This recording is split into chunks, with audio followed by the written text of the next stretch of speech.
Hello, American Ambulance in Fresno, California. This is Mike Tegman, and I haven't met most of you, but I have been to your operation, and I have great admiration for your organization and the kinds of things you do for the community that you serve. You're really a role model organization in many ways, and we're very excited to have you be part of this research project that Dr. Lilly will explain to you in a different video. I'm going to give you a real quick orientation to this ResilientFirst app and resilient development system that you're signing up to explore here.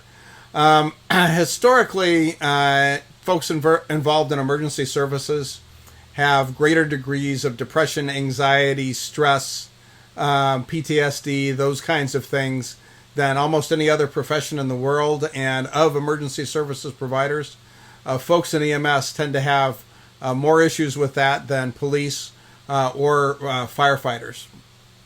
So this system is really designed to help people decrease their risk and issues around that. And there's a whole lot of science behind it. I'll tell you about one quick study. This was after the September 11th attacks, and the anniversary for September 11th was just a couple of days ago.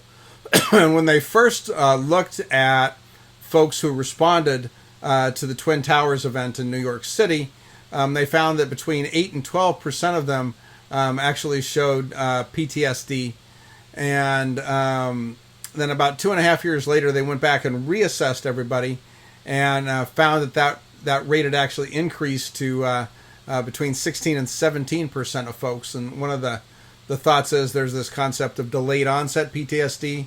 Or some people may have just been reluctant to be honest with the assessors originally about some of the issues that they were having. In any case, what I became really curious about is, what about the 80% that did not develop PTSD? What about the 80% who saw, smelled, hurt, and felt and went through exactly the same experience and didn't end up with an emotional or psychological injury? And the difference between folks who end up having more problems and those that don't can really be summed up in the word resilience. And resilience is really the ability to advance in your life despite whatever stresses or adversities come up. And in addition to helping decrease all of the bad complications of stress, the heart disease, hypertension, cancer issues, all the autoimmune disorders that are aggravated by poorly managed stress. Resilience also makes you more able to deal with changes in your life. So if you get promoted to supervisor, or you have your first child, or any of those kinds of things, if you're resilient, you can adapt to those changes better. Resilient people are more creative, and they're better problem solvers. They also tend to bounce back from little bits of adversity now and then. I know that we're still in the middle of COVID, just as flu season is coming on, and there are wildfires all over our state. So there are any number of things that cause extra stress on top of the normal things that we experience in life. And resilience allows you to recover quicker when somebody cuts you off in traffic, or somebody in the grocery store pulls their mask down to sneeze into the open air because they don't want to sneeze into their mask, or whatever other little stresses you might experience. People who are resilient tend to be braver and more willing to take calculated risks. And people who are resilient are more effective at achieving their goals, whether it's buying a house or getting a promotion or getting into medical school or whatever those things happen to be. So this system, ResilientFirst, that we're introducing you to and you're helping us research and understand, is really designed to help you build those competencies. And it's kind of like taking your brain to the gym. So the system was developed by a group of folks in Australia under the company name of Hello Driven. And it is basically, it starts with a comprehensive validated assessment tool. And you'll do this as part of your online survey, and you'll do a short one again here as part of getting your app started once you start with it. And then once it does this assessment about your resilience, it drops you into a custom designed learning and training system to help you develop your own resilience using some pretty cool kind of write your own narrative and and artificial intelligence to help you learn. And it uses a microtask approach to learning and development, which means you just have to invest 3 to 5 minutes a day to see pretty dramatic results. If we were to put you in a class like you did for ACLS or PHTLS or any of those other training programs and sit you down to teach you resilience, we've got about 4 days worth of material that you'd plow through. And I know that everyone who's watching this video has sat through those multi-day training programs, and I've done them, I've taught them, I've taken them.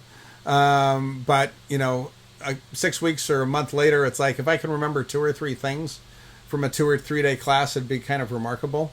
Well, this microtask approach to training of just 3 to 5 minutes a day really changes how the memory process works. And if you think back to learning to drive, I'm not sure who taught you to drive, but if you think back and think about that early driver training experience, for me it was the neighbor lady across the street because my parents were too nervous to be in the car with me. That memory that you're pulling up from the past is referred to as an explicit memory. It lives in the hippocampus in your brain, and it's something that you know happened in the past. But those of you who've driven in the last week, when you get in your car to drive, it's actually memory that allows you to drive. To use your brake and your accelerator and your steering wheel and not hit other vehicles and use turn signals. I think in Fresno area, most people do use turn signals, although the rest of California, it seems to be voluntary. But all of that ability to drive a car is referred to as implicit memory.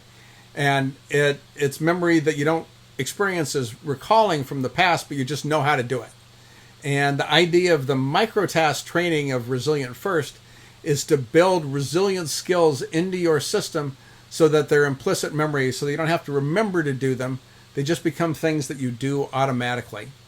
So ResilientFirst is totally powered by Driven, and we have collaborated to customize and make things work really for folks in the emergency services world.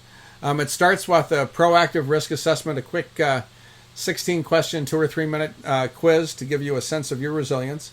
Then it drops you into this customized AI-powered automatic coaching, and it gives you instant help and an ability to kind of customize your training process as you go through it. So after you do your personal resilience check, it'll give you a personalized resilience score.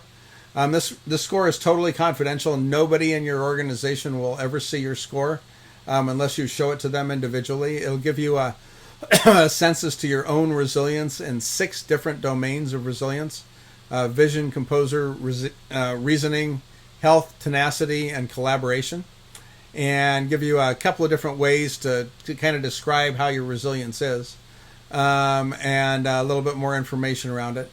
And then it drops you into the system, and basically what we ask you to do is to set up some kind of a reminder so that you'll do this every day, once a day. For me, I wake up in the morning and I tend to log on to Facebook because I'm old. Many of you may be Instagrammers or using some other social media system. But I'm on Facebook, and I wish my Facebook friends a happy birthday. And then afterwards, I log into Driven and do my 3 to 5 minute resilience task for the day. The system will give you hundreds of skills to explore.